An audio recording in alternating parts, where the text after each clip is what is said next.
Hello po sa inyong lahat. Kumusta po kayo? Samang kayo naroon. Welcome po ulit sa ating channel, ang showpool.ph. Ngayon po ay ika-13 ng Hunyo, taon 2024. Ngayon po ay pag-uusapan natin yung isang DDS vlogger na nakakuha ng audio leak at saka mga text messages, conversation na inadawit si Speaker Martin Romualdez. Yan po ay ang isang pagpapatunay. Meron po siyang audio na nilabas na ay isang pong admin vlogger na nagsalita at idinadawit po yung pangalan ni Speaker Romualdez. Yan po ang ating bibigyan ng reaksyon. At yung pong isang topic pa, yung pong pagluso pa rin ng SAF or CIDG doon po sa mga properties po ng KOJC or Kingdom of Jesus Christ. Panoorin po natin yan mamaya. Bibigyan po natin ng reaksyon. Yan lang po yung ating topic. Pero bago po yan, kung kayo po ay mapadpad sa channel na ito, huwag niyo po kalimutan mag-subscribe. I-click po ang notification bell, like, at i-share po itong ating mga video. Mahalaga po ang inyong opinion at pwede po kayo mag-komento sa baba. So, unahin po muna natin yung ating currency exchange.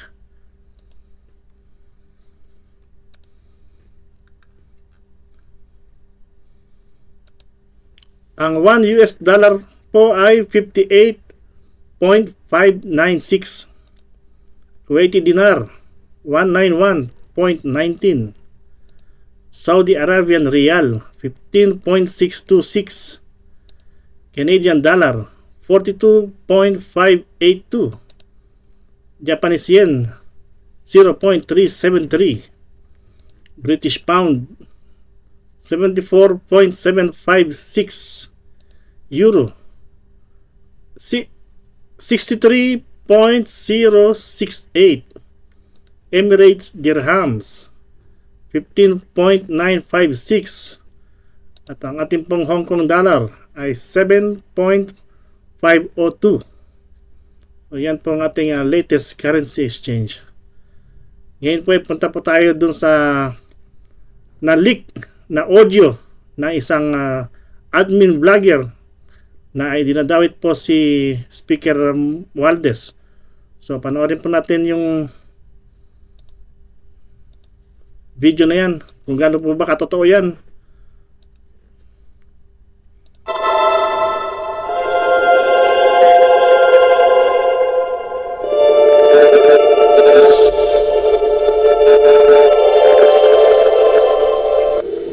Yan ang sinasabi ko.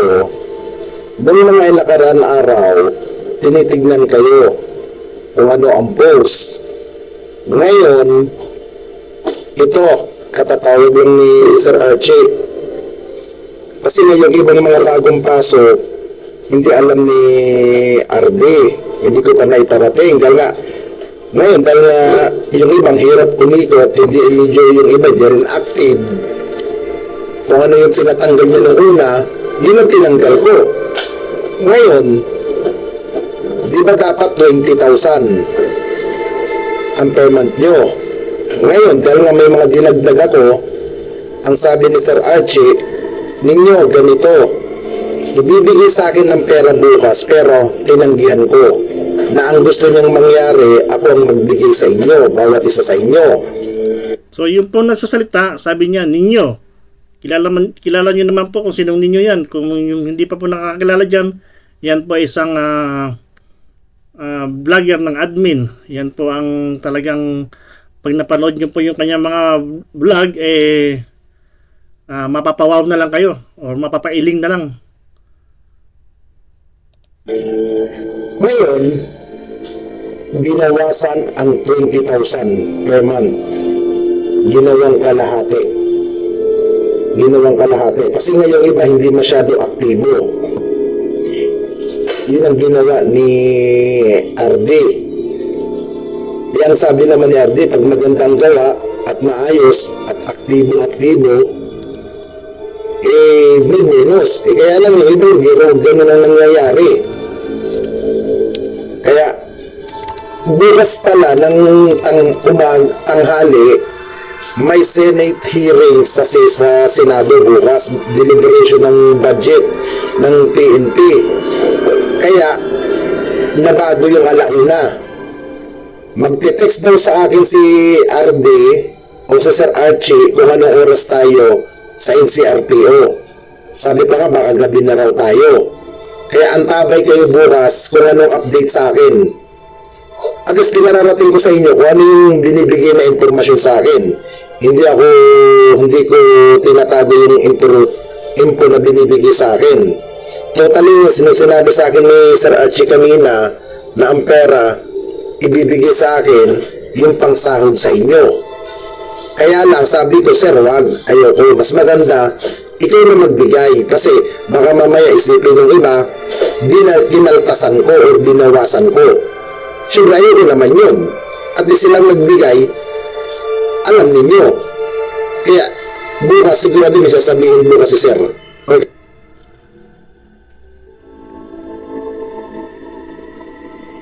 Dumidikit-dikit sa inyo. Yun lang parating isipin ninyo. Maging ano kayo sa baba. Diba? Pag may nakita kayo, may nagpapatulong sa inyong isang pagkaraniwang tao, na-actionan. Saka dito, pre, baka iba rito. Dito, yayaman ka na rito. Ngayon, ikaw ay nakapagpatayo ka na ba ng bahay mo? Baka hindi pa sumali ka na sa grupo namin. Ito, parang kilala ko rin ng boses nito eh. Parang pamilyar din sa akin ng boses nito eh. Ito yung mga dating kasama ni Jay Guevara. Kasi po itong video na ito, ito po ay galing kay Jay Guevara TV, na isa pong sa mga banateros. Mag-subscribe po kayo sa YouTube channel nila, sa Jay Guevara TV. Akong bahala sa iyo, i-introduce ko sa mga kagrupo ko. Sa kanyayamanan mo ngayon, ang ginagawa ko naman pa yung mga kaibigan ko dati, gusto ko lang din matulungan eh. Kaya hinihikay kita sumali sa amin. Talagang puputok ang bis mo rito.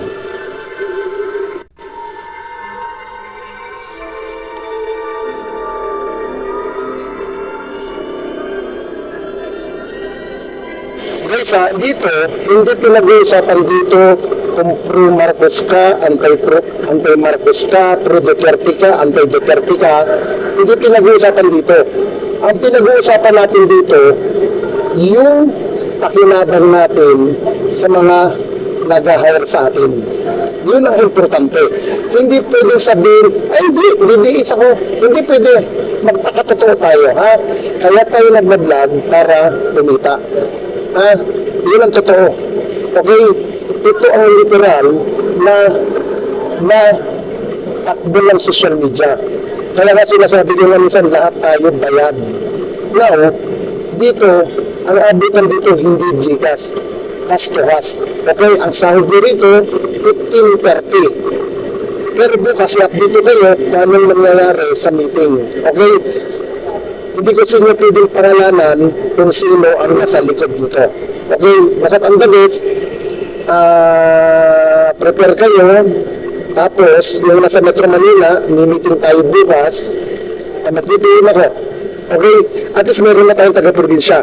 Ngayon, kung meron kayong gustong ipasok sa GC na para makasama pa, kausapin yung mabuti, i-briefing nyo, i-explainin nyo na ang magiging trabaho niya ay ganito.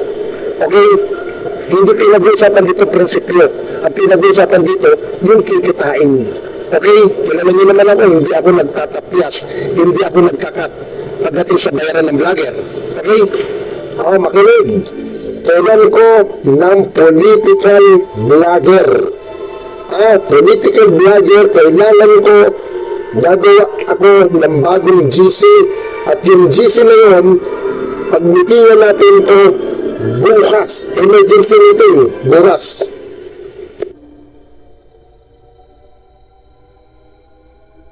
At ang maganda rito, guys, hindi yung vlogger na isang buwan, tatlong buwan, apat na buwan, hindi.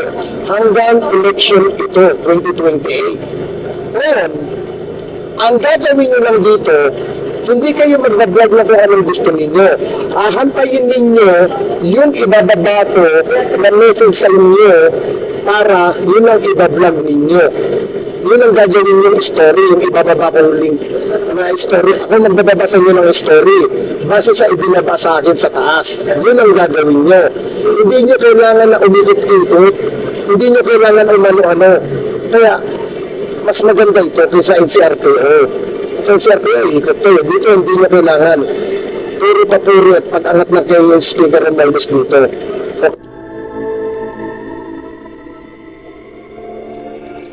Narinig niyo po yun. Ulitin po natin yung sabi nung nagsasalita. Hindi nyo kailangan. Puro papuri at pag-angat na kayo yung speaker ng Maldives dito. Kayo ng pangalan? Speaker Romualdez daw. Papuri at pangangat lang kay Speaker Romualdez. Ulitin natin. Baka nagkakamali lang ako. Mas maganda ito kaysa NCRPO. Sa NCRPO, ikot kayo. Dito, hindi nyo kailangan. Puro papuri at pag-angat na kayo yung speaker ng Maldives dito.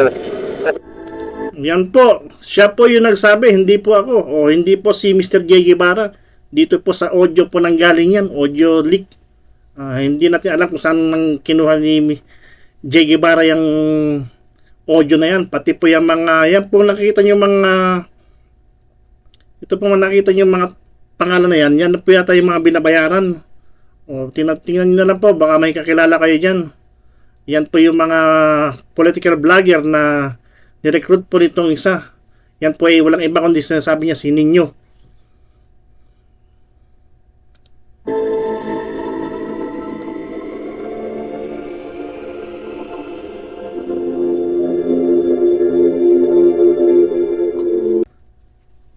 Yan po yung audio leak na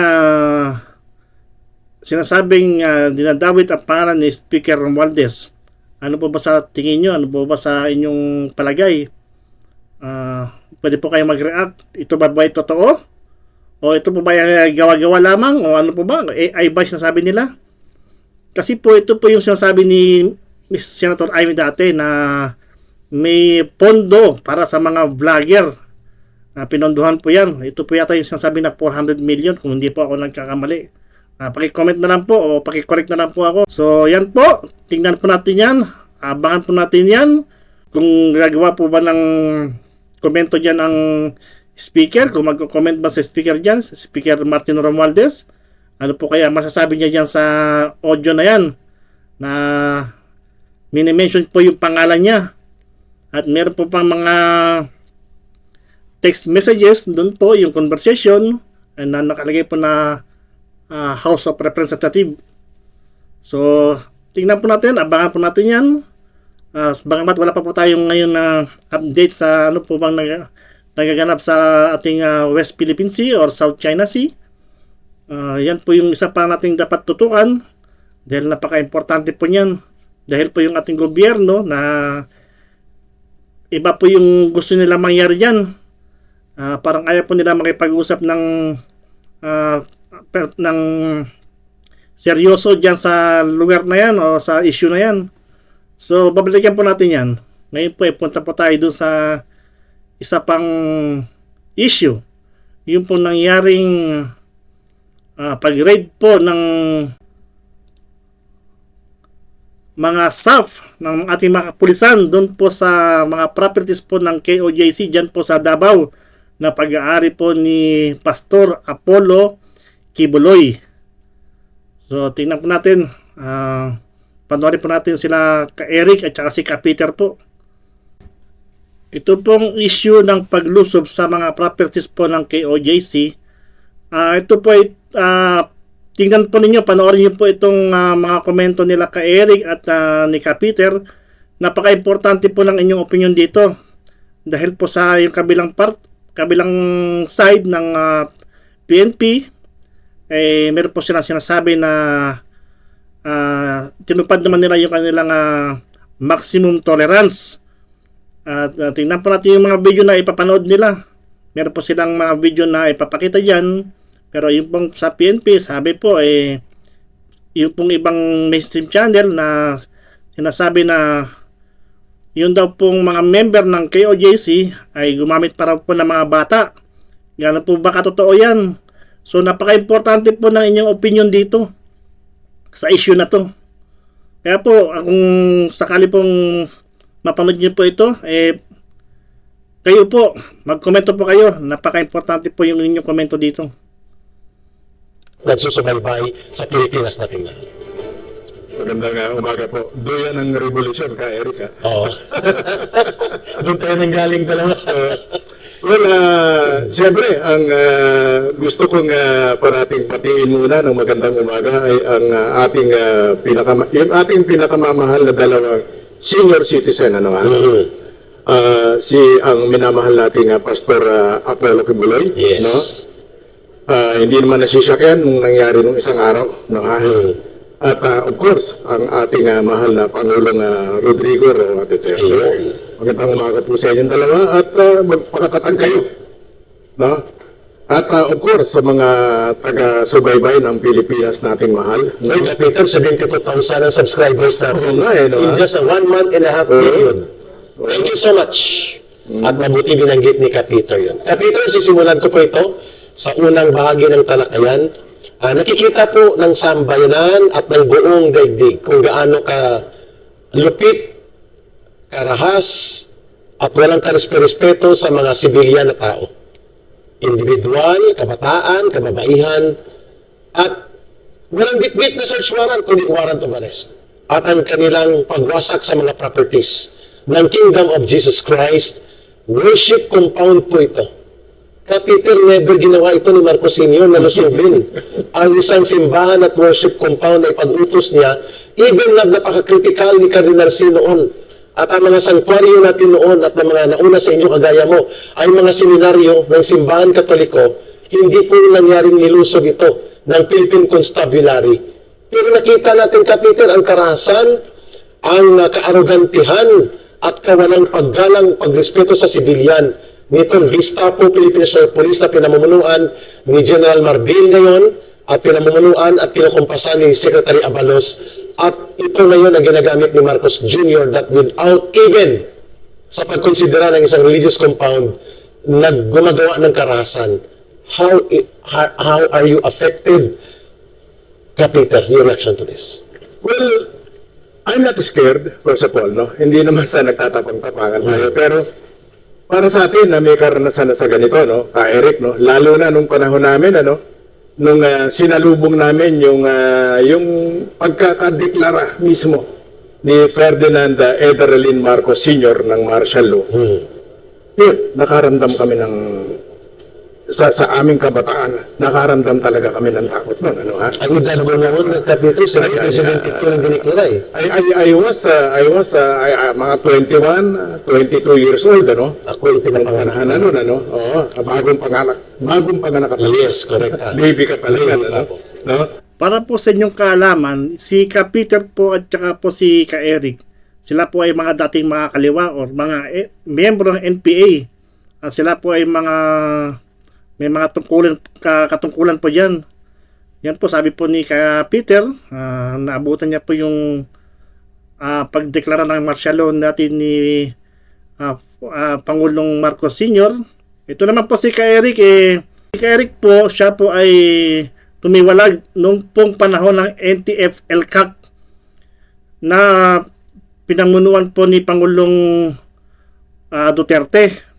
Dahil po gusto na po ni Pangulong Duterte na matapos na po insurgency, yung nga po mga makakaliwa, ay isa po si Ka-Eric sa natauhan sa bagay na yan, kaya po siya ay nagbalik loob sa ating gobyerno. Maganda po yung istorya ni Ka-Eric na yan nung siya po ay nagbalik loob at tinulungan niya po yung gobyerno natin noon, at lalo na siya ay kinuha ni Pastor Apollo Kibuloy dahil po si Pastor Apollo Kibuloy, siya po ang isa sa mga sumuporta, number one supporters po ni Pangulong Duterte dyan po sa kanilang NTF-ELCAC. Yan po si Pastor Apollo Kibuloy, yung pong kanyang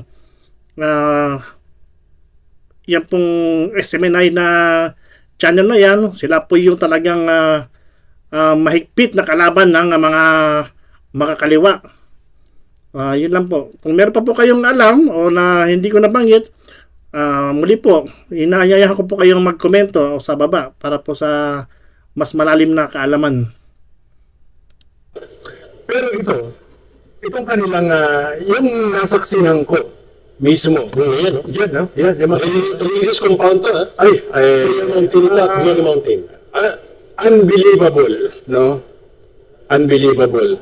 At yung pinalabas kanina, no, yung statement ni Senator Robin Hood Padilla, no, ang sinabi niya hindi magandang tingnan, ano? No? Hindi magandang tingnan sa mata. Kasi nakakahiya, no? Nakakatakot para sa ordinaryong tao, syempre, no? Sapagkat biro mo naman, makikita mo naman na nilusob ang isang sanctuaryo ng mga relihiyosong tao. Yung mga tao walang armas, no? Mga babae, mga bata, no, ha? At yan, ano, alam mo nung pinanood ko yung news, sisingit ko na, no? At ito naman ang nakakagigil at nakangangalit, ano? Hinahanap-hanap natin ang pagbabalita ng mainstream media. And for the first time yesterday, napanood ko parang duet na ang balita ng Channel 7 at saka ng ABS-CBN na hindi ko maintindihan kung ba't nandyan pa, na pinagbawal na, tinanggalan na. Ang binibigyan din nila, yan mismong pagsapa nila sa hagdan, ano? Hindi, pero hindi nila pinapansin yun. Wala yun. Ang sinasabi nila, inistorbo raw, napigilan daw, para bang na-terrorize pa ng mga KOJC members. Ang mga pulis, hindi raw nakapanik ng hagdan. Pinigilan daw ng mga taong walang armas, na mga bata, na mga senior citizen, mga babae, church workers. Yes, oo. And accordingly, at napanood ko, nasurpresa sila sapagkat maraming mga tao, ang sinasabi nila, parang may nag-tip daw. Hindi. They were preparing to pray. No?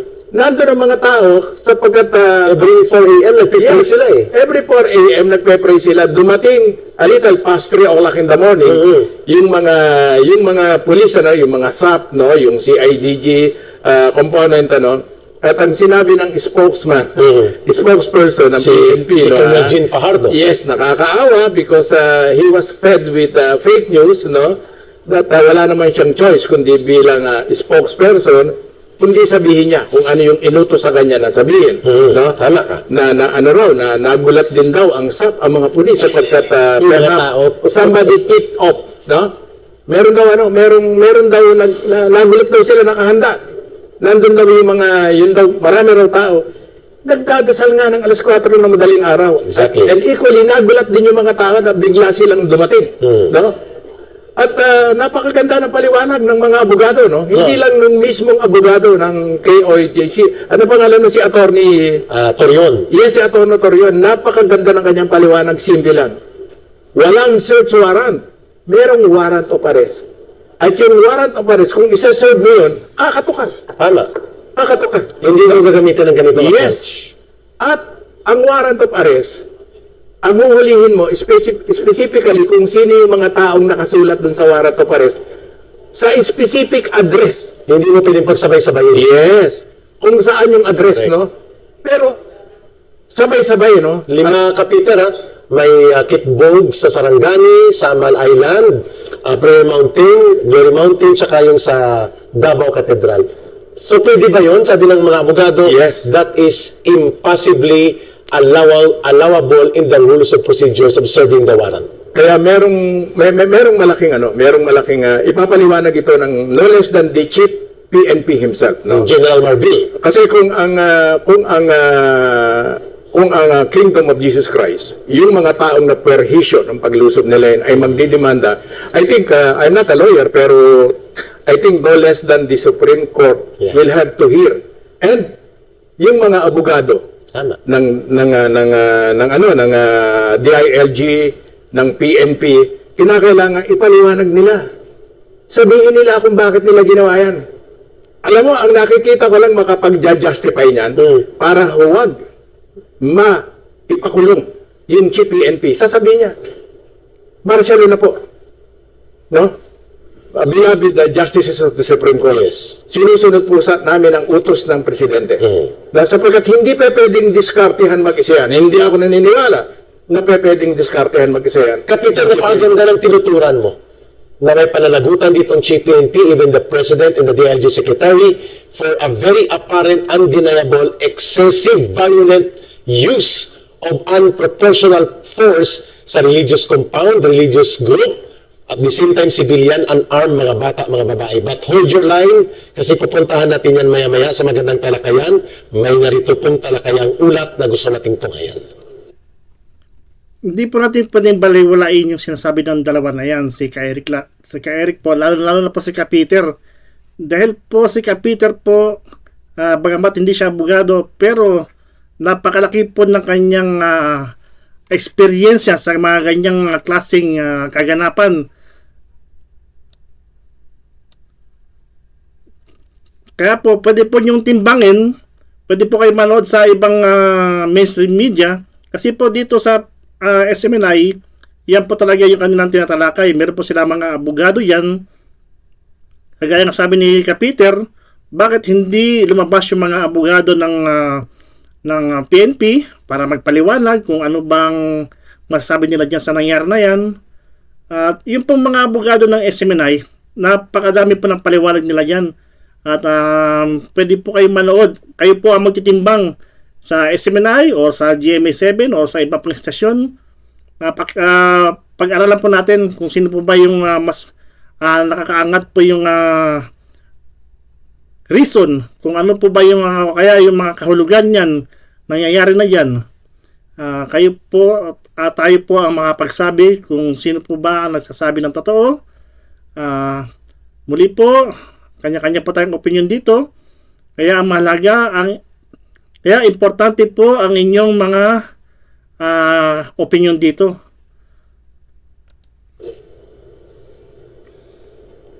Ayun, inahanda pa natin na Ka Peter at para inaayos pa Ka Peter, may binabanggit ka kanina, no? Habang inaayos natin itong ulat talakayan, may sinasabi ka kanina na ang tatay ni Marcos Jr. nagdeklara ng martial law ng lantaran. Ipinaliwanag niya sa taong bayan, and ang target niya mga terorista at komunistang tagapagwasak ng bayan. This time around, sabi mo, walang deklarasyon ng martial law, subalit ang kalaban ay hindi mga terorista, kundi mga inosenteng sibilyan at kalaban sa politika na mga grupong hinahabol para supilin ang kalayaan ng mamamayan at mas malala pa sa martial law kasi walang deklarasyon pero ginagamit ang kaparehong approach, Kapitan. Kaya nga kanina yung opening ko, sabi ko nga sa'yo, Ka Eric, nung napanood natin yan, hindi tayo natakot kasi sanay tayo dyan preparado tayo sa ganyan. Pero nakakalungkot. I am sad for this president. Hindi ho natin alam kung saan tumatanggap ng payo ang presidente, ang President Bongbong, sapagkat nakakashock po sa mga ordinaryong tao yung nangyari. Mr. President, i-google po ninyo, mag-utos kayo, ipag-google yung kaliwat kanan kung merong nangyaring ganyang senaryo nung magdeklara ng martial law ang tatay mo. Sigurado tayo, Kapitan, wala. Wala po. MDS, nung magdeklara ng martial law, si President Ferdinand Edralin Marcos Sr., hinarap po niya ito. Napanood namin siya ng live, no? Nasa mga safe house kami noon, sapagkat ako noon, Nag-underground ka na.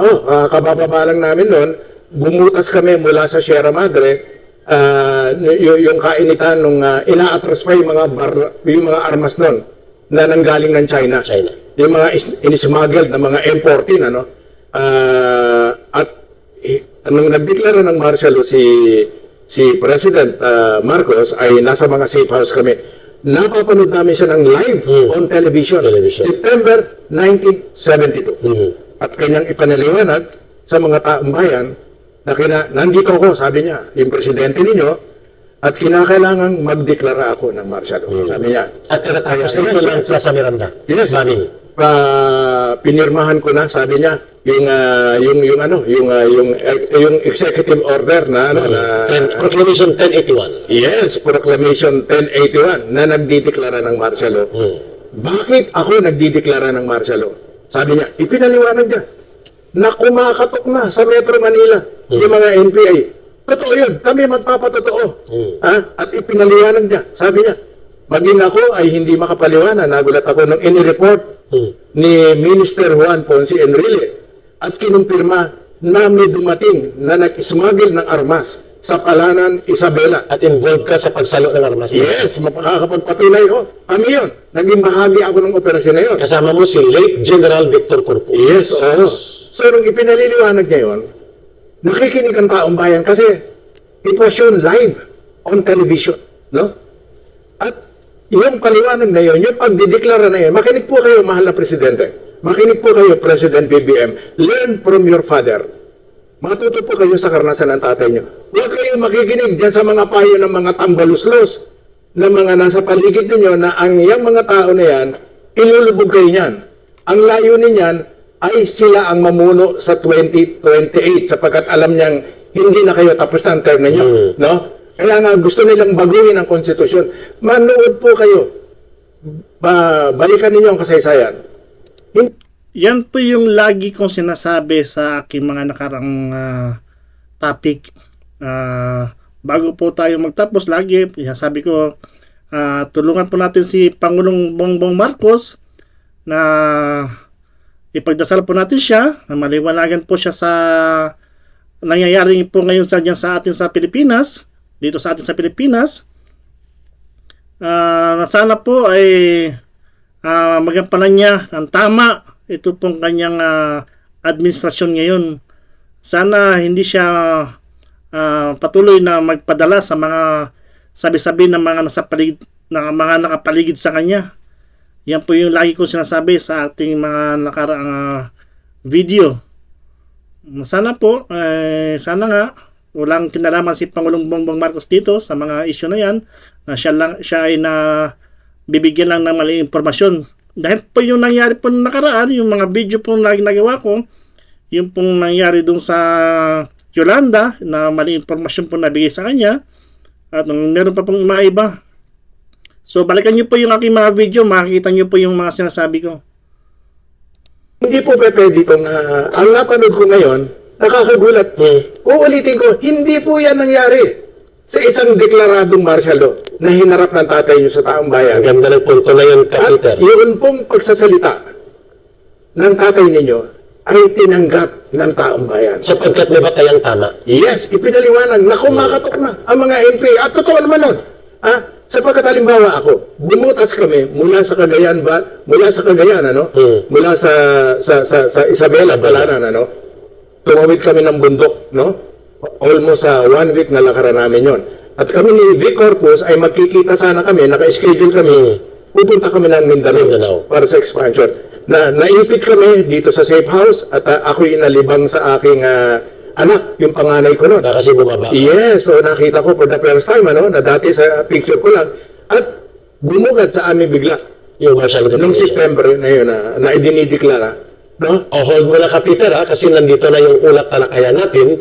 At iniugnay mo ito kung gaano kalubha na wala kang deklarasyon ng martial law sa ilalim ng Marcos Jr. government, subalit malubha pa sa ginagawa sa martial law na nasa batas at ginawa ng tatay niya.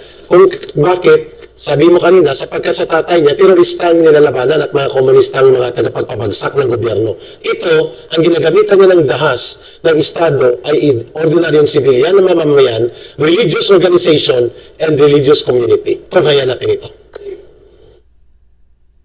Pero ito, napakalinaw ito, ang pinasok nila ay gusali ng pagsamba. Wala silang galang. Kahit na igalang man lamang nila yung mga institusyon na nakapaloob doon, alam nila na ito ay ginagamit para sa pagsamba at panalangin ng mga mamamayan natin dito. Yan ang mariing pagtutol ng international lawyer na si Attorney Arneldo Valera sa puresahang pagpasok ng mga armadong PNP staff at CIDG sa mga Kingdom of Jesus Christ compound sa Davao City at Sarangani Province nitong araw ng Lunes, Hunyo 10. punto ng abogado, isang malinaw na paglabag sa karapatang pantao at paglabag sa kalayaan ng relihiyon ang ginawa ng PNP SAF at CIDG dahil kung titingnan raw ang pisikal na katangian ng Kingdom of Jesus Christ ay nakapaloob dito ang mga silid panambahan at iba't ibang pasilidad na itinalaga para sa mga religious activities ng KOJC. Kingdom of Jesus Christ ay nakapaloob dito ang mga silid panambahan at iba't ibang pasilidad na itinalaga para sa mga religious activities ng KOJC. Hindi lamang raw karapatang pantao ang malinaw na nilabag dito, kundi maging ang saligang batas ng Pilipinas at sa International Covenant on Civil and Political Rights, International Law at Universal Declaration of Human Rights na naglalaan ng karapatan at seguridad lalong-lalo na sa kalayaan ng relihiyon. Iyan po ay lugar ng pagsamba. Kaya yung nakakalungkot na paggamit ng labis na pwersa ay nilabag yung tinatawag nating batayang prinsipyo ng tinatawag ko MJ na principle of proportionality. Yan yung prinsipyo ng proportionalidad na hindi ka pwedeng gumamit ng pwersa para ipatupad mo halimbawa yung pag-execute ng isang warrant of arrest at linlangin mo at gamitin mo yan bilang search warrant. Dahil hindi rin po pwedeng gawin yan. No? Ang lumalabas dito, nag-create ang isang batalyon para i-execute ang isang warrant of arrest sa isang individual. So parang pinakita nila na armadong pwersa ay naglikha sila ng tinatawag kong kapaligiran ng paninindak at takot, no? Na gumagambala talaga sa freedom of religion ng ating mga kapatid diyan sa KJOC. Sabi pa ni Valera, sana man lang kahit sa paggalang na lang sa lugar ang ginawa ng kapulisan dahil wala namang indikasyon ng agarang banta o marahas na pagtutol mula sa komunidad ng KOJC. Maliban dyan ay makita naman daw na handang harapin ng KOJC ang mga armadong PNP CIDG. Mga kababayan ka, Peter, sinabi mo kanina never ginawa ng tatay ni Marcos Jr., si Ferdinand Idralin Marcos, in spite of a declared martial law na hinarap niyang mamamayan, never niyang pinalusob ang religious compound, place of worship, sanctuary of faith and prayer. Hindi kagaya nito, walang deklaradong martial law, pero balahurat bastos na ginamit ang karahasan at sinasabi mo kanina, I agree with your point, state terrorism displayed openly. Please explain. Wala ka nang pwedeng how to describe yung napanood natin. That's terrorism. Ano ba ang terorismo? Ang paggamit ng armas, ng puwersa, para manakot. No? Para manakot.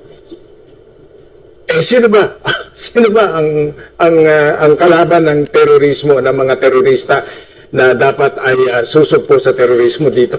Ang NTF-ELCAC. Paano madidisiplina ng NTF-ELCAC yan? No? Hindi naman mga MP yan. At ito pa gusto nating itanong ka, Eric, na kaya ba ninyong gawin yan sa Iglesia ni Cristo? Ayun. Good point. Ha? Bakit ginaganyan ninyo ang Kingdom of Jesus Christ? Bakit? Makinig po kayo mga taga Kingdom of Jesus Christ. Itanong ninyo sa inyong sarili ito. Bakit kayo binabastos? Dinadahas. Wala ba silang kabilib-bilib sa inyo? Ha? Inupo ninyo. Ito, sasabihin ko to. Pasensya na po kayo, Mr. President. Wala akong pakialam sa ibang kinakausap nyo sapagkat tinatarantado kayo niyan. Pinapayuhan kayo ng kaliwat kanan. Kung ako tatanungin ninyo, sasabihin ko ngayon, gusto ko matapos ninyo ang 2028. Nang maayos. Nang maayos. Tama. Ulitin ko. Kung akong tatanungin, gusto ko matapos ninyo ang term ninyo ng 2028 at makaupo ang minamahal naming Sara Duterte. Agree ako sa sinasabi ni Peter na gusto ko rin matapos yung termino ni Pangulong Bongbong Marcos. Kasi po, pag nagkaroon po tayo na pag-aalsa dyan, apektado po ang ating ekonomiya. Lalo po tayong malulubog. Kaya po hanggat maaari, ang nais po natin matapos ni Pangulong Bongbong Marcos yung termino niya, gawin yung tama at ihalal kung sino dapat nating ihalal, na magkaroon po tayo ng karapatan para po pumili ng ating susunod na magiging pinuno.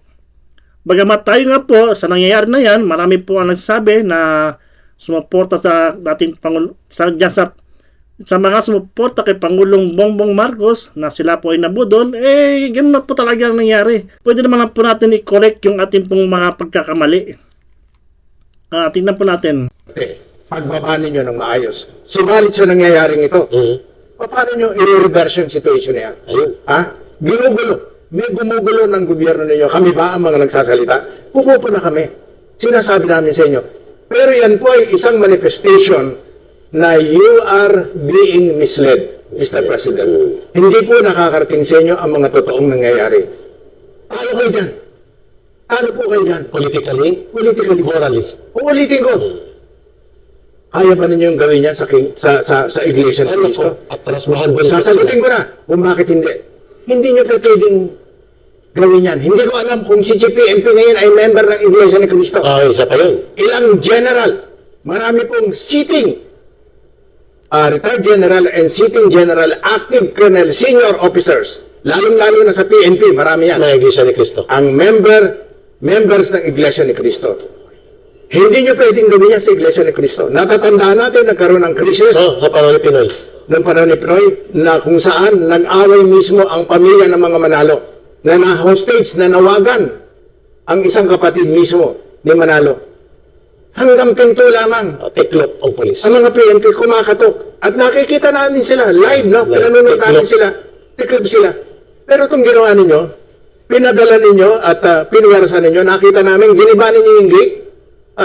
Ano po yan? And Peter, by the way, may mga batang nasaktan, may mga babaeng sinakal, may mga tinutukan ng baril, at lahat dito sibilyan at mga workers ng At church. may natapakan sa mukha ng babae. Yes. At yung babae, napakabait. Sinasabi niya na hindi naman sinasadya ng pulis na matapakan sapagkat ako'y natumba. Nakita ninyo, at tatandaan po ninyo ito, sa kasaysayan ng gulo sa buong daigdig, sa kasaysayan ng gulo sa buong daigdig, ang pinakamahirap na kalaban ay ang revolusyon, ang pag-aalsa Ng tao. ng mga taong relihiyoso. Ng mga taong relihiyoso. Malalim ang pananampalataya niyan eh. Kaya yung CPP-NPA ay talagang malulupig sapagkat wala naman yung pinaniniwalaan. Ng Diyos. Tinatarantado lang kayo. Kayong mga katolikong pare na ginamit nila ang isip ninyo, ang damdamin ninyo na paniwala nila kayo na sila'y naniniwala sa Diyos. Hindi po. Kapitol. Ang Diyos nila ay Marxismo, Leninismo, at Mao Zedong tot. At ang Kingdom of Jesus Christ, yan po'y nananalig sa Panginoong Diyos. Pero ginalit ninyo. Peter, hold ang imong analysis, napakaganda. Maganda po yung sinabi ni Kapiter, yung mga NPA po ay ginamit lang po yung mga Katoliko na kunwari ay sila naniniwala sa Diyos, pero po meron po siyang sinabi na kung saan po ang kung ano po yung pinaniniwalaan po ng NPA. Balikan po natin yun. Mao Zedong tot. At ang damdamin nila na paniwala nila kayo na sila'y naniniwala sa Diyos. Hindi po. Ayan po. Ang Diyos nila ay Marxismo, Leninismo, at Mao Zedong tot. At ang Kingdom of Jesus Christ, yan po'y nananalig sa Panginoong Diyos. Pero ginalit ninyo. Peter, hold ang imong analysis, napakaganda ang binabanggit ninyo. Kung magre-revolusyon ang uring anak pawis, nakakatakot yun. Pero pag nag-revolusyon at nag-armado at lumaban, ang mga galing sa relihiyon na paniniwala, mas malalim ang galit nun. Siyempre. Hold your line kasi mayroon tayong tatalakayin at pupuntahan natin mamaya ang role ng mga komunistang teroristang urban operatives na bitbit ni Marcos sa kanyang alliance. Go ahead po sa talakayan na ito. So parang building momentum for martial law declaration. Parang gano'n. That's one theory, and that's entirely possible. Yan ang nakikita ang mensahe na pinaparating ng administrasyon sa nangyaring operasyon ng PNP, CIDG at Special Action Force sa limang compound ng The Kingdom of Jesus Christ sa Davao at Sarangani. Para kay dating Press Secretary Trixie Cruz Angeles, walang sapat na batayan ang pagpapadala ng isang batalyong mga pulis sa mga KOJC compound dahil hindi naman armado ang mga taga-simbahan. Warrant of arrest at hindi search warrant ang dala ng mga otoridad. Pero nangyari, sa bayang hinalugog ang limang compound. Lunes ng umaga, June 10. Kaya ang mga taga-KOJC nagulat sa pagpasok ng mga otoridad kaya hinarangan ang mga ito dahilan para magkaroon ng konfrontasyon. Kasi nga, Parang palalabasin nila na lawless. Ay, Yung mga pati gagamitin lang nila yung mga videos na justifiably. Siyempre, concerned yung mga nakatira doon. Bakit kami pinapasok dito? Di namin alam kung ano yung reason. Makaarmado kayo, ang hahaba ng baril ninyo, tapos bigla kayong papasok dito. sa Attorney Cruz Angeles, maaaring gawing basihan ang mga komisyong naganap para sa pagdideklara ng batas militar. Pati na ang makailang ulit na pagbalik sa KOJC compound ng mga otoridad para ipatupad ang arrest order kay Pastor Carlos C. Kibuloy. Mga armadong pulis para lamang hanapin ang isang pastor na walang bahid ng karahasan at ang dalang Biblia, turo ang mensahe ng pag-ibig ng Diyos. Gamitin mo yung video na yan. Iulit-ulit mo yan dun sa ibang mga media. Tapos dahil hindi sila umaalis, anong sasabihin nila? Siyempre kasi, tense pa yung sitwasyon. Hindi kami nandito para iserve yung warrant, pero we're here to quell public disturbance. So, ma-establish may public disturbance. Konti na lang. May mga safeguard na ang Supreme Court na nagpipigil sa mga otoridad sa paggamit ng labis na puwersa sa mga operasyon. Halimbawa dito, ang 1987 Menjola Massacre kung saan 13 ay nasawi ng mga magsasaka sa marahas sa diskurso ng mga otoridad. Sabi dito ng Korte Suprema, kailangan magpigil ang mga otoridad sa mga operasyon at iwasan ang paggamit ng labis na dahas. This is intimidation. Chilling effect. Oo. Ito yung mga parang reminder lang sa inyong mga supil.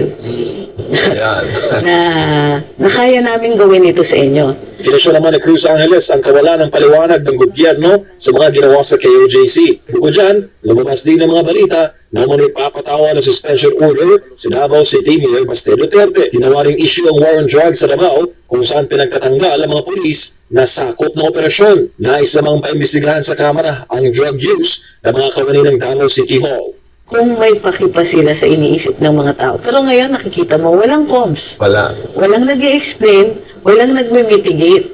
So ano yung pwede natin i-conclude dito politically? Gusto nila to. Gusto nilang makita na may puwersa sila. Gusto nilang makita na malakas sila. Sa huli, nilinaw ni Cruz Angeles na kailangan ng military takeover kapag may martial law. Pero nakikita ng taong bayan ang build-up ng martial law scenario. Lalo na't sunod-sunod ang negative publicity sa Davao City. Hindi, martial law, military. Pero as though, it's parang martial law light. Parang ganun. Martial law zero, parang Coke zero, ganun. Kasi hindi ito gumagamit ng military forces, pero andyan yung yung concern of lawless elements, di ba? Mga kababayan, habang pinapanood natin yung interview kay former Presidential Press Secretary Attorney Trixie, nagpalabas po ng statement ngayon ang PNP Region 11 at pati na po ang PNP National at Peter Caramon.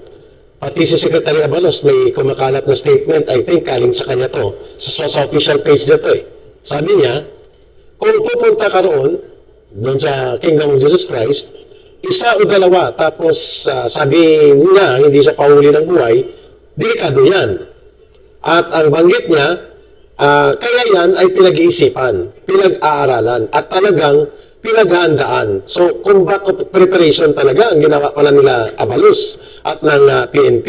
Ang importante, walang nasaktan. Really? Saan lupalop ka nang galing, Secretary Abalos?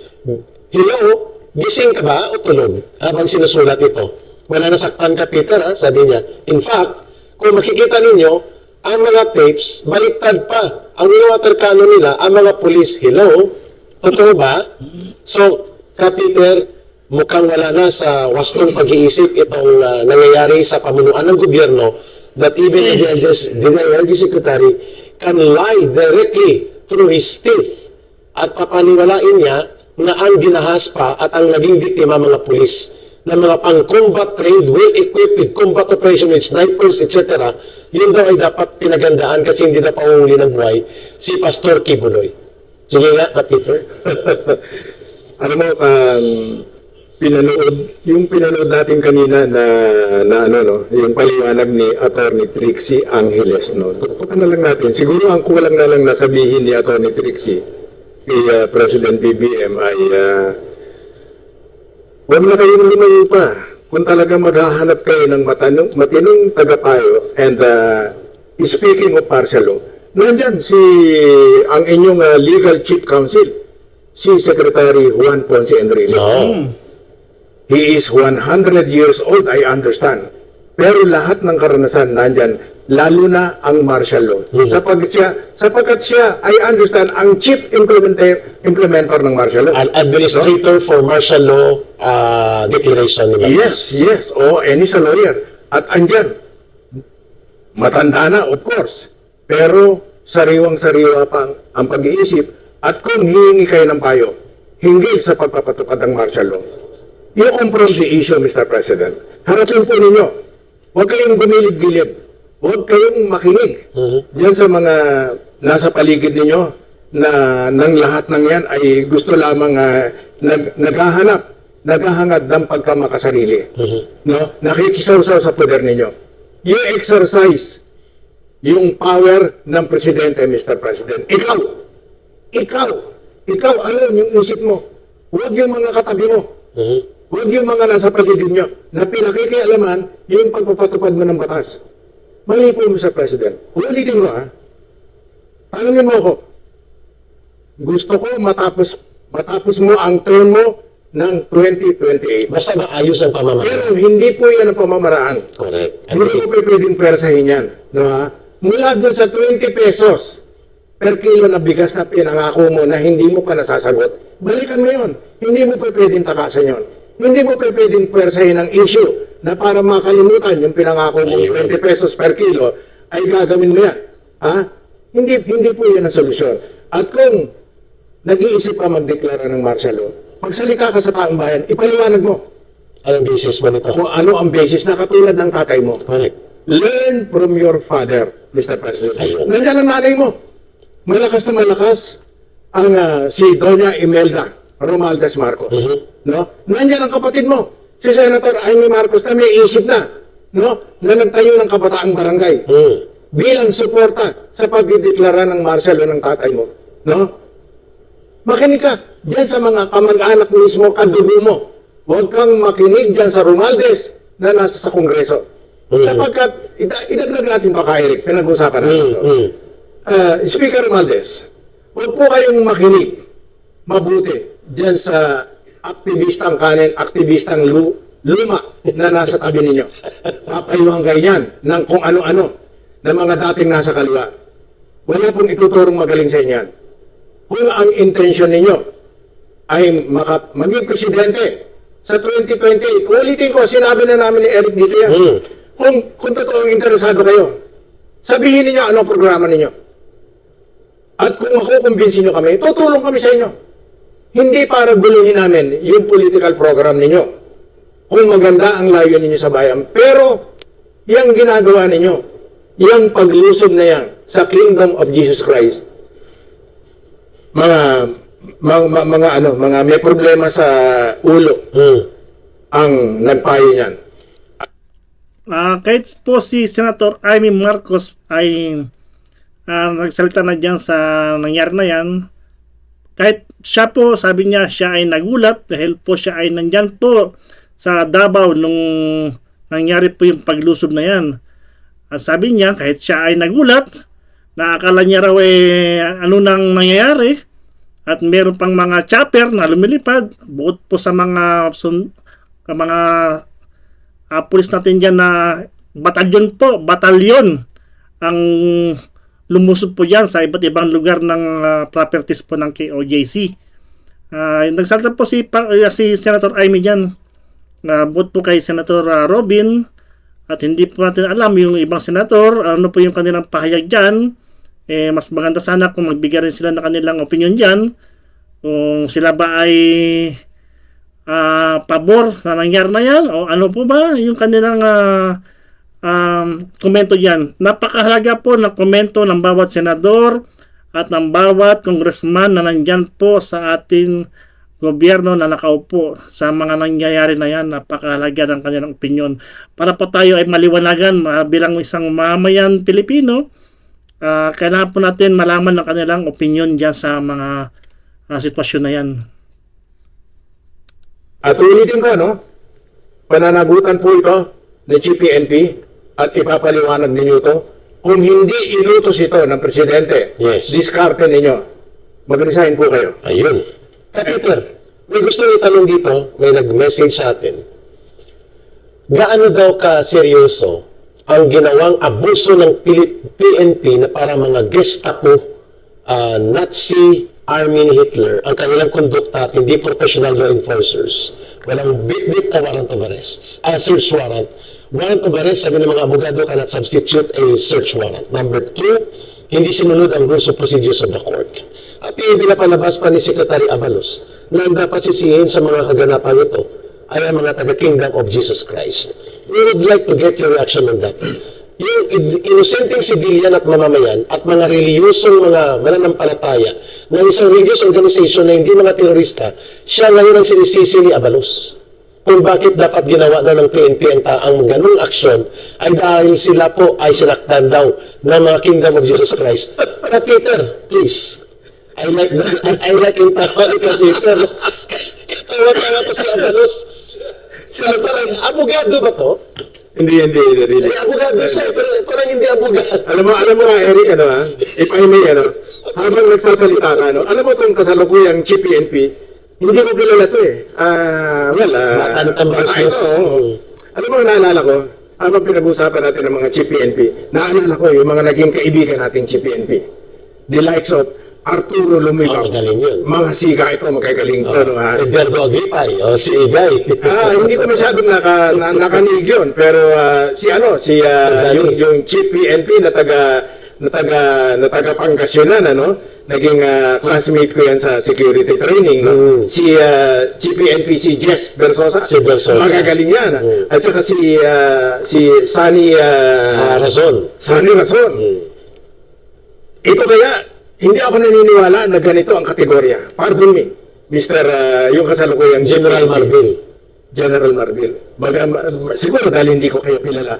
Pero hindi po ito gagawin. Please correct me if I'm wrong, no? Art Lumibaw. Ito si... Pilakson. Of course, hindi gagawin. Sapagkat itong mga ito yung nag-iisip. No? Nag-iisip itong mga ito. Hindi basta susunod ito. No? Sapagkat dito sa mga Chief PNP na ito dati na bilanggit ko, parati kong naririnig sa kanila, there is such thing as illegal order. Correct. There is such thing as illegal order. At kahit Chief PNP ka, and kahit ordinaryo kang pulis, kapitan, or chief of police ka ng isang lokalidad, pag inutusan ka at alam mong illegal, karapatan mo na hindi ipatupad yan. At yung napanood natin, Illegal yung ginawa Sus niyo. Mario Jose, Panginoong kong Jesucristo. Yung mga nagsasalita po dyan, katulad kanina yung napanood natin yung international lawyer. Si Atty. Valera. Napakasimple ng paliwanag niya. Makinig po kayo sa mga abogado. Kami hindi abogado, nakikinig po kami, pero hindi mo kailangan Maging abogado. ang maging abogado para Yan, napaka-importante po niyan. Sa katulad ko, napakaraniwang Pilipino, pangkaraniwang mamayan, at isa po akong martial law baby. Ibig sabihin po, pinanganak po ako sa kasagsagan po ng martial law. Kaya po, hindi ko po alam po ang mga nangyayari ng martial law. Ito na lang po ngayon na lang po ako na kakarinig ng mga ganyang paliwanag. So, napaka-importante po niya sa atin, lalo na sa mga kabataan ngayon na makakapanood nito. Manood po tayo, pakinggan po natin yung mga sinasabi ng mga eksperto. At darating po ang araw kung magkaroon po na ganitong pangyayaring muli, alam po natin kung paano gagawin o paano po protektahan ang ating pong bayan o ang ating bansa sa mga ganitong sitwasyon. Makinig po tayo at dito po ay marami tayong mapupulot na aral bilang isang pangkaraniwang mamamayan. makita mo yan. Kitang-kita mo. Paano mo sasabihin na ano sinasabi kanina ni Sinasaktan nabasa namin kay Secretary Avalos? Ano sinasaktan? Naghahanda daw sila kasi sinabi daw ni Pastor Kibuloy na hindi siya magpapahuli ng buhay kaya they came prepared for combat action, not to serve the warrant of arrest. Dito natin na booking. All along, combat action ang kanilang intention. Kaya Peter, tungayan natin ito at dadagdagan mo yung mga binabanggit mo na the warrant of arrest is not a license for the police or any court order to abuse civilians and to abuse their power over civilians. Magandang punto yun. Ito po, tunghayan natin ito.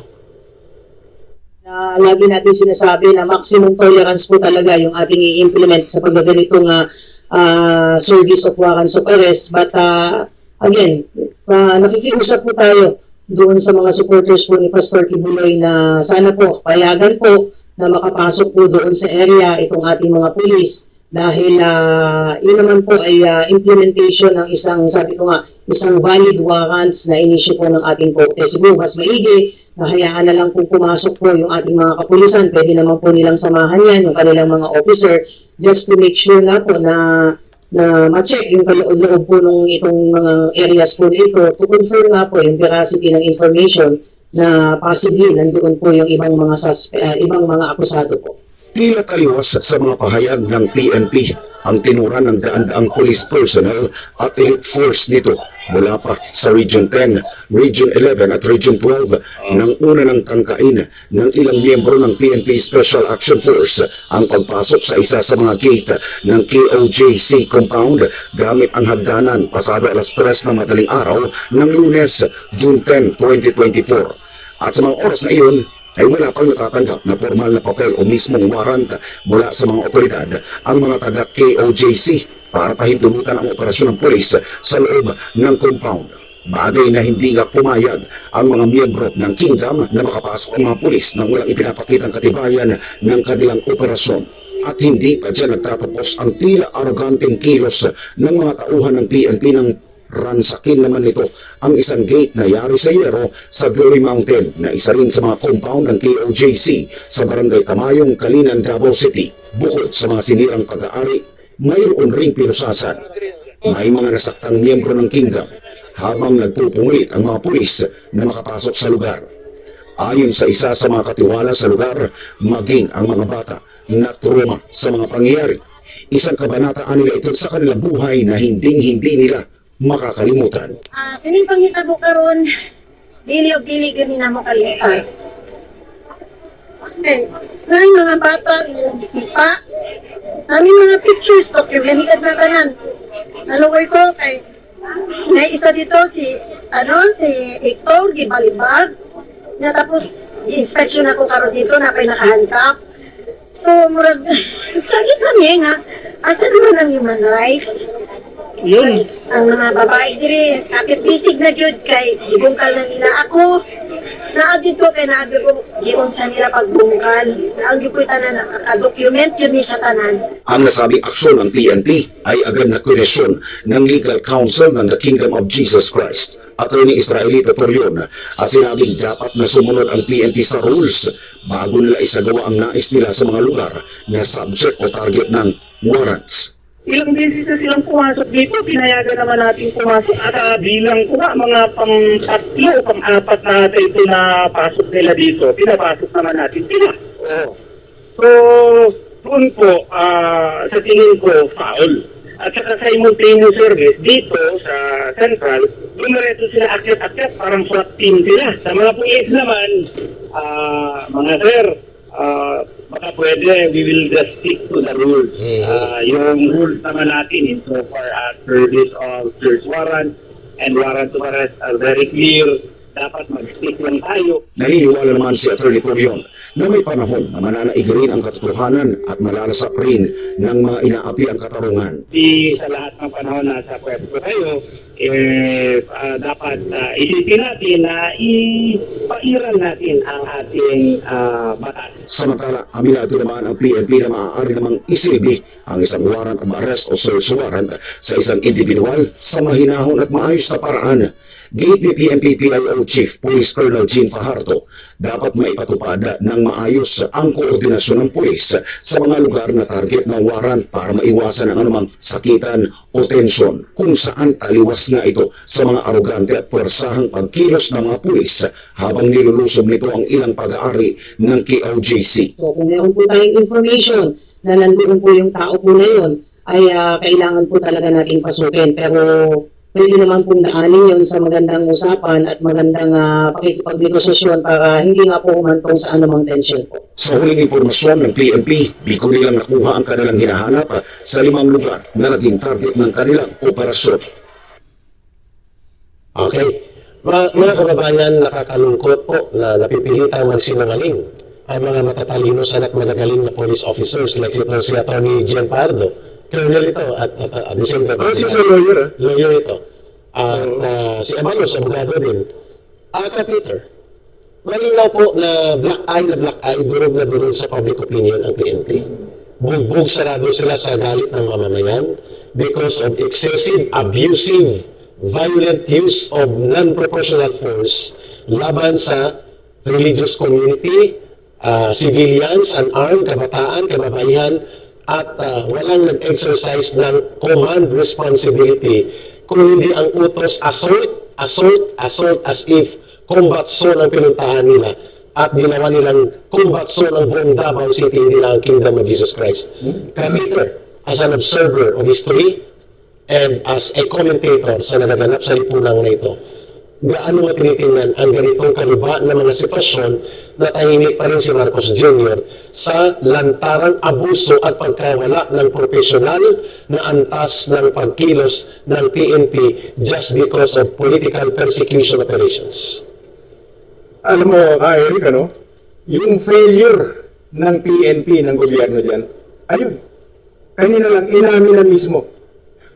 Iba lang ang kanyang, she was trying to present something different, pero nakasulat, nababasa, at inamin nila mismo yung failure nilang magpatupad ng maximum tolerance. At inamin din nila na nagkaroon ito ng matinding trauma sa mga kasapi ng Kingdom of Jesus Christ. Paano magkakaroon ng maximum tolerance? Kaya sabi mo, bakit? Aaminin nila talaga. Alam mo sila, alam mo, mahal ko ang Philippine National Police. Kanina lang binanggit ko. And I hope nanonood yung mga kaibigan natin. Yung mga dating chief PNP niya ng mga naging kaibigan natin. Yan sila, Art Lumibaw, At pag pinag-uusapan ang PNP, hindi ko makakalimutan yung matalik naming kaibigan na parang tatay namin nung araw, Si General Oscar Florendo. Si Oka Florendo. Attorney Jean, i-google mo, basahin mo kung paano umasta at magsalita, yan si General Oscar Florendo. Namatay ko sa siege sa Yes, na disgrasya. Walang kakwenta-kwenta. Kay Governor Aguinaldo. Ang ibig kong sabihin, nandiyan na yan eh. Ano pa dapat ninyong gawin? Alam po ninyo, I do not know kung ang PNP ay nakikinig. Attorney Jean, yung spokesperson, aminin na lang po ninyo. Aminin ninyo, humingi kayo ng paumanhin sa Kingdom of Jesus Christ. Well, kung ayaw nyo gawin, wala tayong magagawa. Pero wala po tayong maipapayong iba sa inyo sapagkat kami ayaw natin ng gulo. Ako, uulitin ko sa inyo. At meron pang mga active officer sa inyo dyan. Nakilala kami, kilala ako. At pag sinabi kong mahal ko ang Philippine National Police, it's coming from the bottom of our heart, of my heart. Hindi po ako nagbibiro, hindi ako nagsisinungaling. Masakit ka, Peter. Binubugbog sila ng public opinion ng mamamayan sapagkat dahil sa maling kautusan at tama ka sa pinupunto mo, the command responsibility sa naganap na violente, wala sa hulog, illegal at mapangahas at may puno ng karahasan na ginawa sa Davao na atake sa Kingdom of Jesus Christ, ang PNP. Kasi siya ang nag-utos nito at ang pagkonsinti ni Binhor Abalos bilang DLG supervisor nila na agency at ni Marcos Jr. Tama po ba, Kapit? Yes, at ang sinabi kanina ni Atty. Jean, sila ay umakto, kumilo sila batay sa information, pumasok kayo ng alas 3 ng madaling araw. At nagsampa agad kayo ng mga hagdan na talagang aatakihin ninyo. Tapos yung mga maso. Parang talagang ang aatakihin nyo ay terrorist. Terorista. Sapagkat ang maliwanag ng abogado, paano kayo magsiserve ng warrant of arrest? Unang-una, Sino-sino ba yung mga pangalan na sa warrant of arrest nyo? Yun. Isko, Pedro, Popoy, Jose, at saan ba nakatira yan? Anong address? Halimbawa, nakatira yan sa number 1, Kingdom of Jesus Christ, Davao Road, Davao City, period. At yung other addresses, wala kayong pakialam dun. Pero anong ginawa ninyo? Sabay-sabay na lang yung Anong ginawa ninyo? Madam spokesperson ng PNP, yun po ba ang protocol na batas? Na ang isang address, 5 pangalan na nasa sa isang papel, pwede niyong hanapin ng sabay-sabay at lulusubin niyo ng alas 3 ng madaling araw. Ang paliwanag ng abogado, even ang abogado ninyo, tanong ninyo, paano ang suserve ng warrant? Paano ang pagsuserve ng warrant of arrest? Number 1, pumatok muna kayo. coordinate. Hello? Bago kayo kumatok, hindi nga kayo kumatok eh. Ano kasi sa mga liyahin, giniba ninyo yung gate, at sabay-sabay ninyong nilusob yung 5 lugar. Tama na po yun. Ang maipapayo ko, from the bottom of my heart, aminin po ninyo, nagkamali kayo. Namarites kayo. Umakto kayo, siguro meron kayo natanggap na tip, no? Na nandun si Pastor Bibloy, at tanggapin na natin yan, nandun si Pastor Bibloy, at may armadong mga kasama, no? Kaya kami lumusob, no? Kaya kami gumamit ng mga hagdan, kasi baka umahanda kami. Eh, mali eh. Umuwi kayo empty-handed. Yes. May nahuli ba kayo? Wala. Nilusob ninyo, nagalit ang mga tao, nagalit sa inyo ang maraming tao. Ipinahiya ninyo ang presidente ng Pilipinas.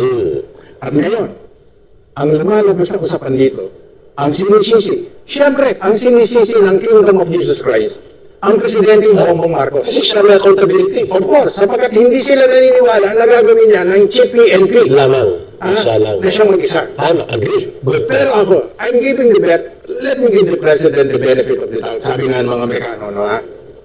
Pero kung ito ay ginawa nila ng chief PNP sa utos ng DILG Secretary na akala niya ay utos ng presidente, sus Mario, Seryoso ito. seryoso po ito. Ayun. Kaya ulitin ko, unahan na ninyo. Mag-apologize po kayo. Walang masama. Ang Presidente Duterte, manood kayo ilang beses siyang nag-apologize Kapag mali, in kinikilala. public. Ito, hindi ko makakalimutan ha. Pinastigo niya in public yung dating governor ng Pangasinan. Si Governor Espino na nasabit sa droga. Pero na nag-verify sila, Na ma-verify, at na-validate, nagpasori siya. humarap siya sa TV humihingi siya ng paumanhin. At ilang beses ginawa yan. Presidente yan ha. Correct. Kayo po, GPNP, unahan na ninyo. Unahan na ninyo. Huwag niya nang isabit si BBM dyan. Otherwise, walang ibang isipin ng taong bayan, this all are coming from BBM na pinapatupad ni General Marvin at pati na ni Secretary Abalos. Sir Peter, mayroon tayong ulat na talakayan tungkol ito sa pahayag ng pamunuan ng Kingdom of Jesus Christ. Maganda po ang kanyang pag-uulat at ang mga nangyaring ito upang maliwanagan po ang kasinungalingang ipinapakalat ng ABS-CBN, Rappler, at ng mga Philippine Star at kung sino-sino media na alam natin ay nalilikluhod at sumasamba sa Marcos administration at wala silang pagkilala sa totoong demokrasya at mga karapatan ng mga taong sa tingin nila ay bahagi ng Duterte influence pa rin.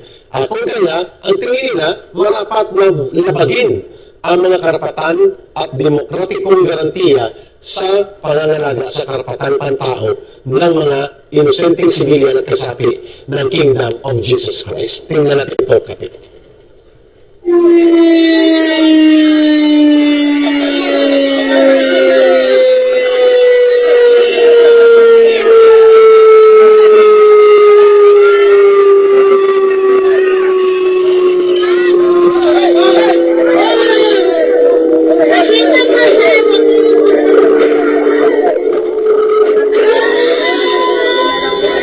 Manindigan ang mga manggagawa ng kongregasyon ng The Kingdom of Jesus Christ ni Pastor Apollo C. Kibuloy laban sa mga ginagawang operasyon ng pamahalaan kabilang ang sabay-sabay na paglusob sa compound ng KOJC sa Davao City araw ng Lunes, June 10, kung saan ang mga polis ay kargado ng malalaking armas at iba pang kagamitang pandigma.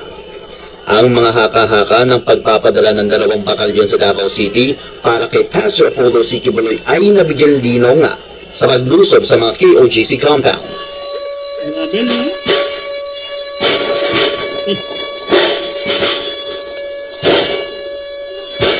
Saksi ang milyong-milyong Pilipino sa loob at labas ng bansa kung papaano isinagawa ng kapulisan ng kagimbal-gimbal na paggamit ng kanilang puwersa laban sa mga ordinary mga church missionary ni Pastor Apollo.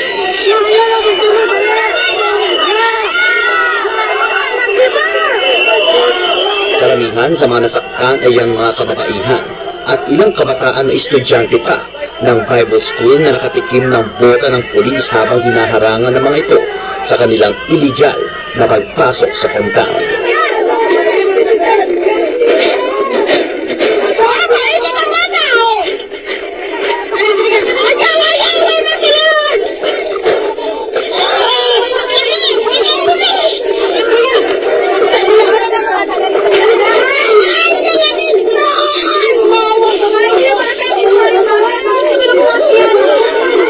Ilan pa sa di malilimutang pagmamalapit ng kapulisan ay ang persahang pinagtutunan, sinakal, tinusasan, tinutukan ng baril ang iilang matatanda at batang babae sa Glory Mountain, Davao City na nagbigay trauma sa mga manggagawa ng naturang kongregasyon. Pero sa kabila ng walang pakundangang pagmamalabis ng mga otoridad sa mga church missionary ng KOJC ay nangako ang executive secretary nito na si Eleanor Cardona na isa sa tumayo as human shield ng nagbalakbanggain ng truck ang main gate ng compound na mas magiging matatag ang mga miyembro nito. To all the kingdom citizens, we know that this may be the darkest hour, but we know that dawn is just in sight.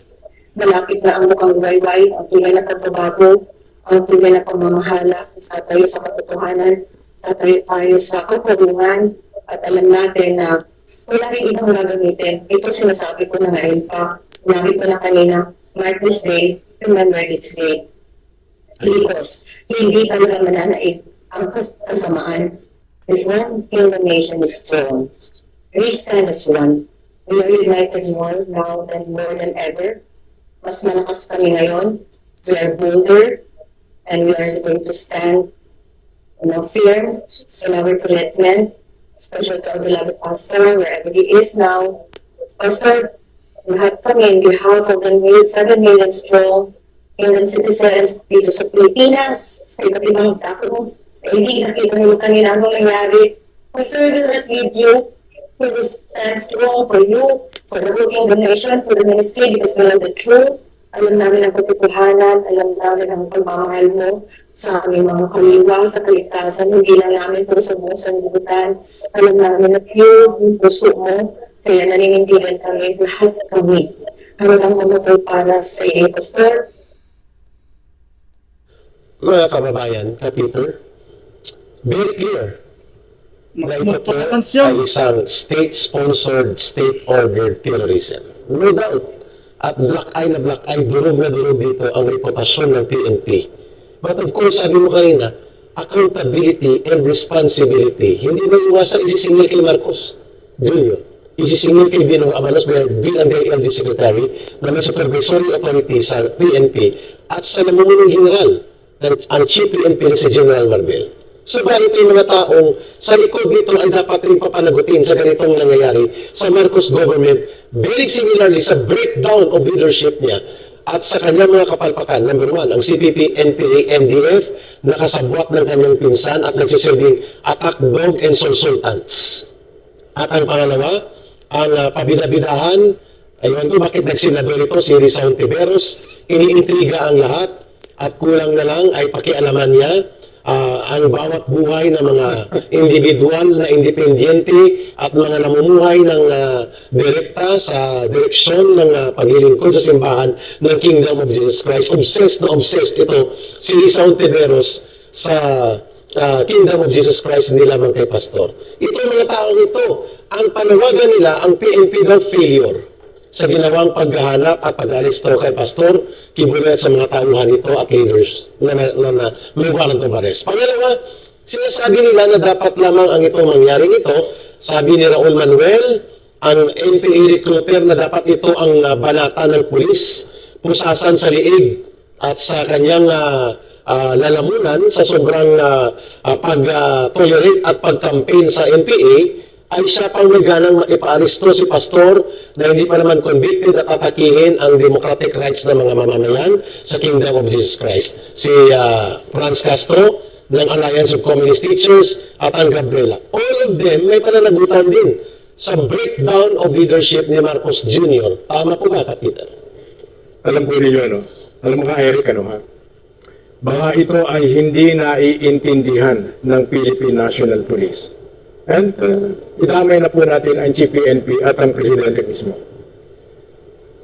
Ako po, hindi ko pinagmamalaki ito sapagkat ito'y nawala sa akin nung ako'y maniwala sa ideolohiya ng komunismo. I'm still an unbeliever. Pero nirespeto kong mabuti si Pastor Kibuloy sapagkat kung hindi kay Pastor Kibuloy, hindi natin magigiba ang infrastruktura ng komunismo diyan sa buong Mindanao at sa iba't ibang parte ng Pilipinas. Kaya po, bumagsak ang armadong pakikibaka ng CPP-NPA ay dahil sa tulong ng Kingdom of Jesus Christ. At ng SMNI. At ng SMNI. Nakatulong sa LCAC. Naiintindihan po ba ninyo yan? Tama. Ganun ba kayo kabobo na hindi ninyo naiintindihan yan? Magbasa po kayo ng kasaysayan. Ako, kaya ipagtatanggol ko, pati ng aking buhay, si Pastor Kibuloy, sapagkat sa kanyang kontribusyon, sa kanyang kontribusyon sa pagbagsak ng CPP-NPA. Yan lang ba sa bagay na yan? Hindi ninyo marirespeto at hindi nyo kikilalanin si Pastor Kibuloy. Ha? Good point. Yan po, maliwanag na maliwanag yan. Kaya ako'y nahihirapan kanina kung paano i-justify. Pilit na ipinaliliwanag ni Atty. Jean Fajardo kung bakit nagkaroon daw sila ng failure sa maximum tolerance. Sapagkat meron daw silang tip, hindi naman po pwede na isa, dalawa, or tatlo lamang ang pupunta dyan sa Kingdom of Jesus Christ para ipatupad ang warrant of arrest. Sapagkat nakita naman ninyo yung mga at si Pastor mismo, meron daw statement na hindi pa huhuli ng buhay. Kaya balos naman yun. Jesus Mariosep naman kayo. Talaga pong ipaglalaban ng mga kagawad kasapi ng Kingdom of Jesus Christ yan. Sapagkat yan, ang kanilang pinuno. Pinaniniwalaan po nila yan. Mula sa isip nila ng buong puso, sa kaibutura ng kanilang puso. At ipaglalaban po nila talaga. What's wrong with that? In the same manner, na yung mga Iglesia ni Cristo, ipaglalaban nila ng patayan si Manalo. Totoo din yan. In the same manner, na ito pong mga Katoliko, ay ipaglalaban nila ang paniniwala nila sa Papa na nasa Roma. Ganyan po ang paniniwala sa relihiyon. Atty. Jean. Mali po yung sinasabi mo na dahil lamang sa Marites na si Pastor ay hindi pahuhuli ng buhay. Hindi talaga siya ipahuhuli ng buhay ng mga kagawad, ng mga kasapi ng Kingdom of Jesus Christ doon sa manner na ginawa ninyo ng paglusog. Sapagkat patayan yung ginawa ninyo. Come on. Simple lang po yan. Humingi na lang kayo ng paumanhin para matapos na ito. Simple, pasensya na kayo. Na-excite kami. Naniwala kami sa maraming period. Pero kung uulit-ulitin ninyo, at nagpatawag pa ng press conference. May press conference. Yung regional director ng Davao Region. Mali po yan. Lalo ninyong pinalalaki itong gulo. Sapagkat parang inuutol ninyo mga tao. Hindi malulutas ito. Mr. President, sana po napapanood ninyo, nakikinig kayo. At kung hindi po ninyo alam to, parusahan po ninyo. Ang dapat parusahan dyan. Sapagkat nabastos ang pamumuno ninyo ng bansang ito. Ayun. Kapito, huling tanong na ito at tayo po ay patapos na sa oras sa Pilipinas nating mahal. Manlugod namin pinapasalamatan ang inyong pagkikipagkaisa dito sa ating programang nagbibigay ng paliwanag sa katotohanan, pagtindig at paglaban para sa demokrasya at pagsusulong ng totoong kapayapaan at pag-unlad ng bansang Pilipinas sa mabuting pamamahala ng siyang advokasya natin. Final question sa iyo. Sa tingin po ba ninyo, Kapito, lumalawak ngayon ang panawagan para sa Marcos alis dyan? Maraming grupo na nanawagan ng resignation ng Marcos Jr. government dito sapagkat nakikita nila hindi lamang ang panunumbalik ng diktadura at otoritarianismo, hindi lamang ang pagbabalik ng papunta sa pasismo at terorismo ng Estado, kundi lumulubog ang ekonomiya, bagsak ang kabuhayan, tapos papunta pa sa walang katuturan at walang kapanapananong girang lulubmok at papatay sa buong mamamayan at sa buong bayan natin ang kanyang mga ginawang direksyon dito sa relasyon ng Pilipinas at China. Ano ang mensahe mo sa sambayanang Pilipino tungkol sa krisis politikal at ekonomiya ang kinakaharap natin? That's our final message and your final question. That's our final question and that will be your final message. Eric, gusto kong inamay dito sa Risa Hontiveros dito sa huling pagsasalita natin. Alam mo kahapon, on our way to Makati, naka-experience kami ng traffic. Siguro mga bandang 10:30 bago mag-11 ng umaga kahapon. Kaya pala may traffic. Itong akbayan, ni Risa Hontiveros, sa kabilang side, hindi makaraan ng mga sasakyan. May rally sila. Ay, sa harap yata ng consulate ng China, ng People's Republic of China. At mayroong mga kabataan doon, mga akbayan, inaatake nila ang China, At sinasabi nila na amin ang US Philippine Sea at may nagsasalita na isang magandang kabataan, batang babae. At nagpapaliwanag siya ng kung ano-ano, na puro fake news, ng mga kung ano-anong claim. Ano-ano ang mga tinuro mo, Risa Hontiveros, sa mga kabataan na yan? Sabi ko nga kay Eric kanina, sa isang banda, natutuwa na rin ako na itong mga kabataang ito ay hindi yata naloko nila na hindi ito nayayang mamundok at sumama sa gera doon, mamatay doon.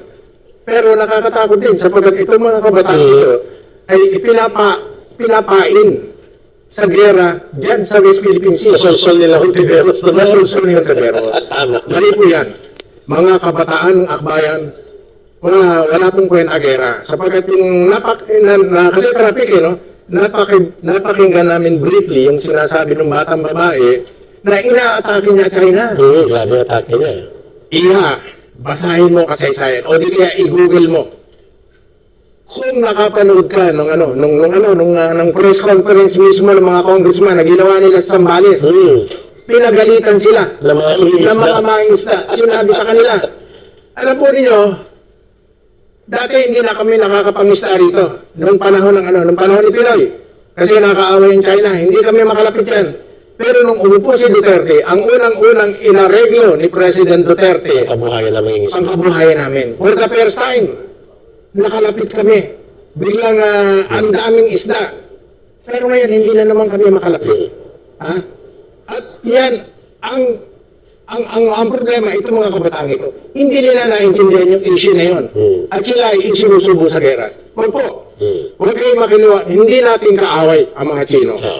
Hindi tayo lalaban sa gera. Hindi natin kakampi ang Amerika, hindi natin kakampi ang China. Ang kakampi natin ay yung Pilipinas. Yes. Para tayo sa Pilipino. Ayun. Maraming salamat, Kapito, sa napakagandang talakayan na ito. Ang kalayaan at kaunlaran ng bayan manggagaling po sa pagkakaisa ng mamamayan kung matuwid at tama ang pamumuno ng pamahalaan. Yun po ang panawagan kanina ni Kapito kay Bongbong Marcos Jr. If you want to continue complete your term of office until 2028, respetuhin po ninyo mga batas. Panunuan niyo ng tama ang pagkalinga sa interes at kabutihan ng mamamayan, hindi ng mga politikong mga alipores na nakapaligid sa inyo at mga nagsusulsol sa inyo, at makinig kayo sa panawagan ng mamamayan. Gutom, kawalan ng trabaho, at lubog na ekonomiya ang problema. Hindi po gira ang solusyon sa China, kundi solusyon ng matinong pamamahala. at harapin ninyo ang pananagutan ninyo na malinis ang pamamahala with integrity and competence, hindi po nag-aastang diktador na wala namang buntot para panindigan ng pagiging diktador dahil nagbabait-baitan pero diktadura ang pamamaraan. Kapiraso ba? Ayos, pwede ba? Okay. Mr. President, simple lang ang formula dyan.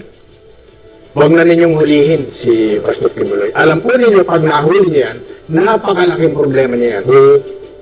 Isipin po ninyo, yung milyong, hindi biro to, mag-isip kayo ha, milyon dadagsa sa lugar na kung saan ninyo i-detain si Pastor Kibuloy. At kapag pinatay nila si Pastor, sakit sa problema ng lipunan. Alam mo kung anong gagawin ninyo, Mr. President? Ang suggestion ko sa inyo. I-atros na ninyo. I-recognize ninyo. Ibalik ninyo ng legal sa area ang SMNI. Lahat ng mga dating kakampi ninyo na naglagay sa inyo sa pwesto bilang presidente, kaaway ninyo. Kinatay na niya. Kinatay na ninyo. Kalayain na ninyo. Balikan ninyo, kaibigan na ninyo uli si Pastor Kibuloy at magpasalamat kayo. Pati si NP, mag-sorry na kayo. Pati si Pangulong Duterte, balikan mo at magbigay ka sa wisdom na mas matino na pinuno kaysa sa iyo. Of course.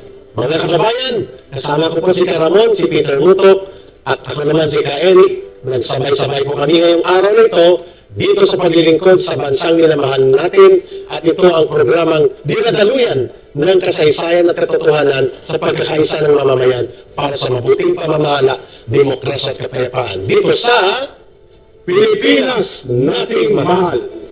So, yan po yung kabuuan ng video na yan. At napakaganda po ng talakayan.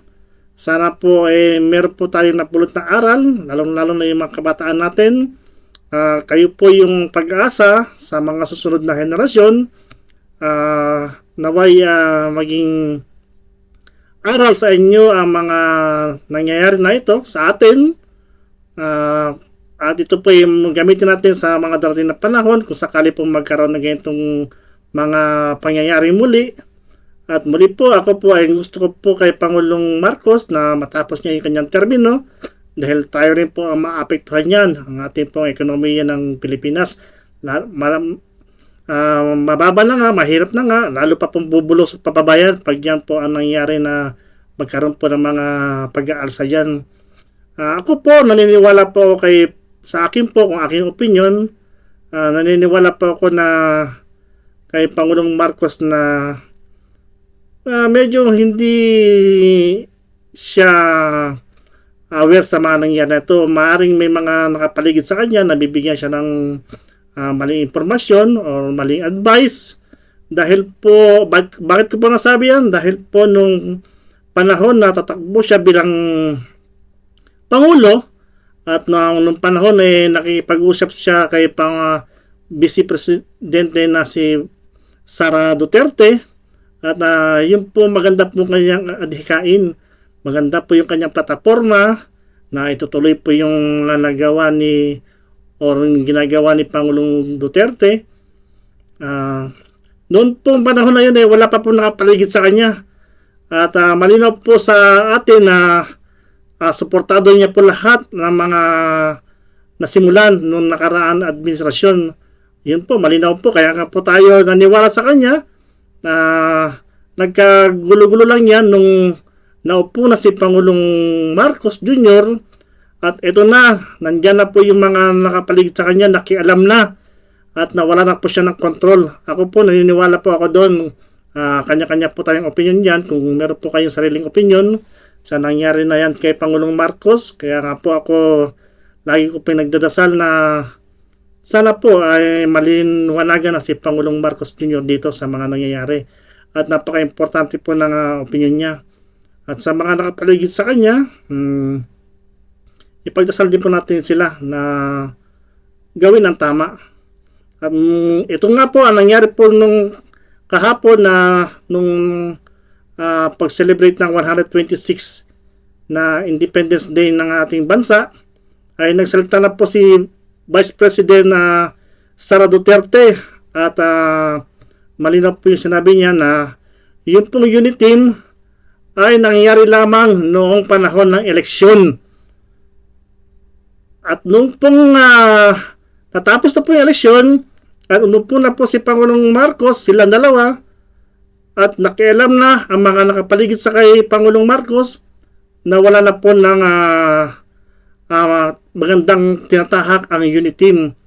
Andiyan na po yung paglaglag mismo kay BP Sara na hindi po nabigyan ng suporta ni Pangulong Marcos. Yung pong alam naman natin yung issue na yun, yung paghingi ni BP ng confidential fund na nagkaroon po ng issue dyan si Speaker Romualdez. Hindi yun po yung kinusyon nila, yung paggamit po ng confidential fund na yun ay hanggat ngayon naman po hindi po nila makasuhan si BP sa nangyari na yun at hanggang sa turuan na nilang tinanggal yung confidential fund na lahat naman halos ng karamihan ng mga nakaupo dyan may mga ganun po, confidential fund. At napakarami po akong video na tinalakay dyan sa mga fund na yan. Yung fund po ni Pangulong Marcos Jr. na program fund kung magkano po, billion po, tsaka yung po kay Speaker Romualdez na ngayon po ay binibigay po nila ng ayuda. Paano po mangyayari lalago po ang ekonomiya natin kung yun po ang inatupag nila ay ang pagbigay ng ayuda sa mga tao. So yan na lang po muna yung ating topic at napakahaba na po. Bukas po tignan natin kung makapag-comment tayo sa nangyaring pahayag ni BP Sara na pagkalas niyan sa unit team. Wala na po yung unit team ngayon. May panibago na po silang unit team at meron po silang mga inakausap na mga dating mga kaalyado nila. So yan na lang po muna. Muli po, kung kayo po ay mapadpad sa channel na ito, subscribe, click the bell icon, like at i-share po ang ating video. Muli po sa mga kabataang na kapanood nito, gawin po natin inspirasyon at isa puso po natin yung ating natutunan dyan sa mga talakayan na yan para po sa dating na araw, ito po ay magamit natin. Mag-iingat po ang lahat. Marami pong salamat. Paalam. Adios.